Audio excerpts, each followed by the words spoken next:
How many times have you said yes when you wanted to say no? How many times have you smiled at someone you couldn't stand anymore? Now remember that rare moment when you finally said one short word. No. What happened next? For a split second, the person just froze. Didn't get angry. Didn't argue. Just froze. And if you've ever noticed that reaction, you may have already witnessed one of the oldest psychological mechanisms known to mankind. But here's the strange part. The ancient Greeks didn't write it down in a psychology textbook. They hid it inside a myth. The myth of Medusa.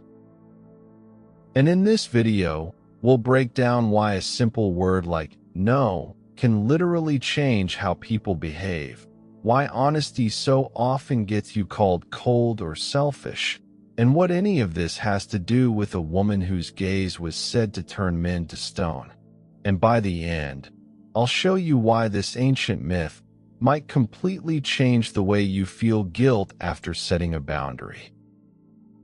Almost everyone knows Medusa the same way. A monster. Snakes for hair. One look, and you turn to stone. But look closer at the ancient sources, and the story starts to look completely different. Why did the Greeks put Medusa's face on shields? Why did they carve her image above the entrances of temples? Why would a symbol everyone was supposed to fear be used as protection? The answer sounds strange, because Medusa wasn't just a monster. She was a warning. Notice one more detail. In most versions of the story, Medusa almost never goes looking for victims. It's the opposite. They come to her. They attack her. They try to defeat her.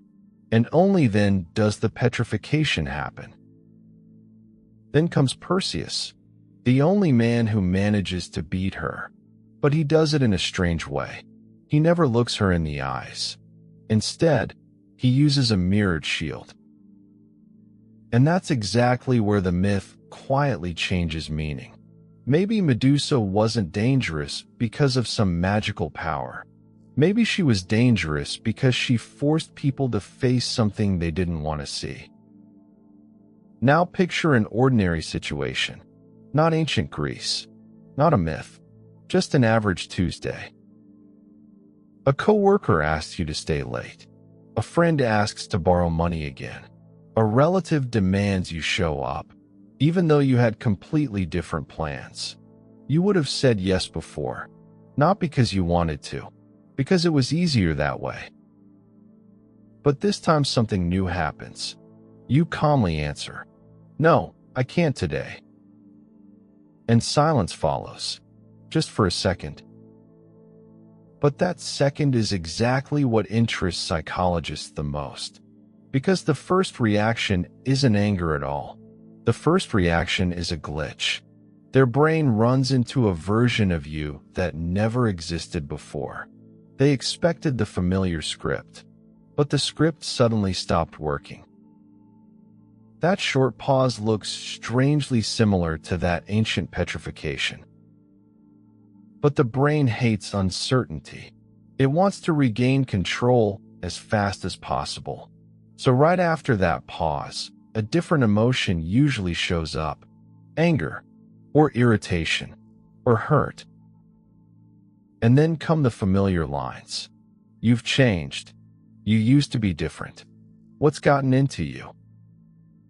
Notice something important here. They rarely say, "You're wrong."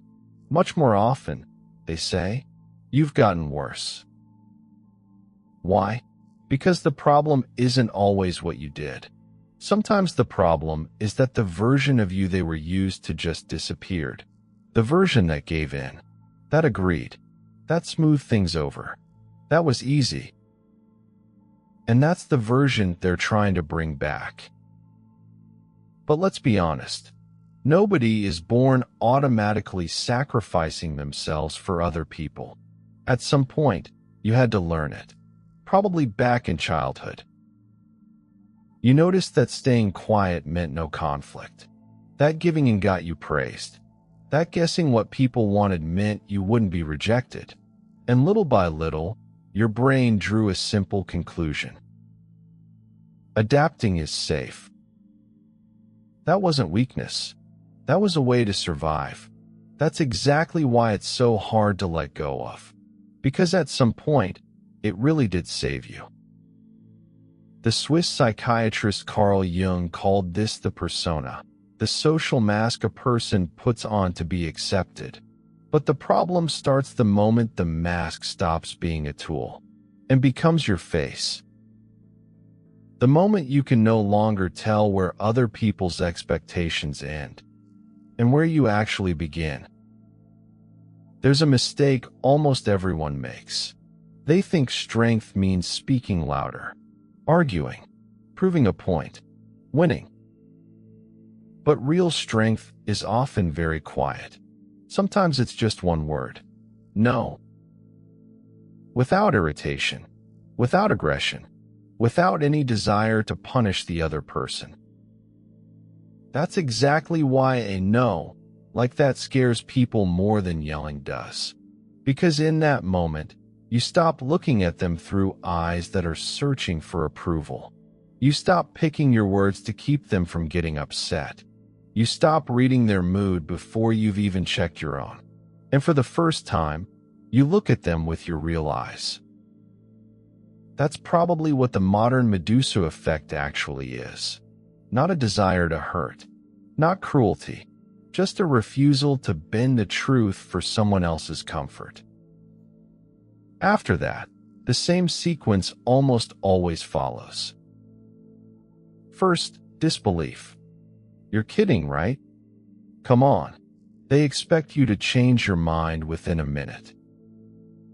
When that doesn't happen, the second stage begins. Testing. Small manipulations. Attempts to trigger guilt. Jokes that aren't really jokes. Lines like, "Sure, guess you're too busy now." Or, "I thought I could count on you." But if even that doesn't work, the third stage arrives. They stop fighting your decision. They start fighting the image of who you are. You've changed. You've gotten cold. You're not the same person anymore. This is where most people make a mistake. They start justifying themselves because it genuinely feels like they became worse. When really, something else changed entirely. The version of you that was easy to use finally disappeared. But saying no is only half the journey. The real test comes later, when you're alone, and guilt suddenly shows up. You start replaying the conversation over and over. Maybe I should have just said yes. Maybe I was too harsh. Maybe the problem really is me. But here's what matters. Someone else's discomfort is not proof that you did something wrong. The truth is rarely pleasant. That doesn't make it cruel. Picture an old house where an alarm kept going off for years. You moved out a long time ago. Nobody lives there anymore. But the siren still goes off sometimes. Not because the danger came back, but because the old system hasn't caught up with the fact that everything changed. Guilt after healthy boundaries works a lot like that alarm. It doesn't always mean you did something wrong. Sometimes it's just an echo of the person you once had to be, just to feel safe. Now let's go back to Perseus. He didn't defeat Medusa because he was stronger. He defeated her using a mirror. That detail is probably what makes this myth immortal. Because maturity rarely starts with a fight either. It starts with a reflection.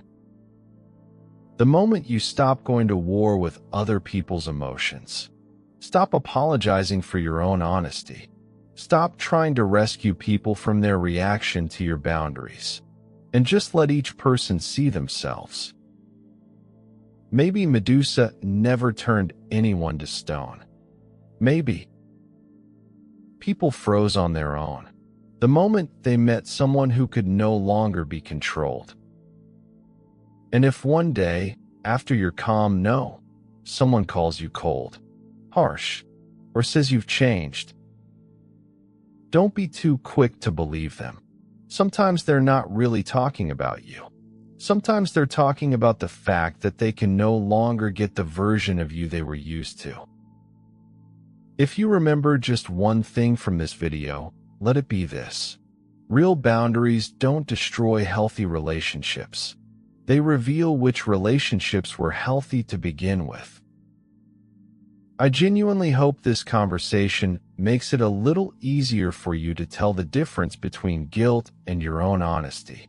And that next time life asks you to say a simple no, you say it calmly, not to prove anything to anyone, but so you don't betray yourself. If this video made you look at something familiar in a new way, give it a like. That's what helps YouTube show it to more people who might need to hear this too. And if mythology, psychology, and philosophy interest you, not as pretty stories, but as a way to understand yourself and the people around you a little better, go ahead and subscribe. There are a lot more stories ahead where ancient myths turn out to be a lot closer to modern life than we usually think. Thanks for watching all the way through. Take care of yourself, and never be afraid to become someone who is finally seen for real.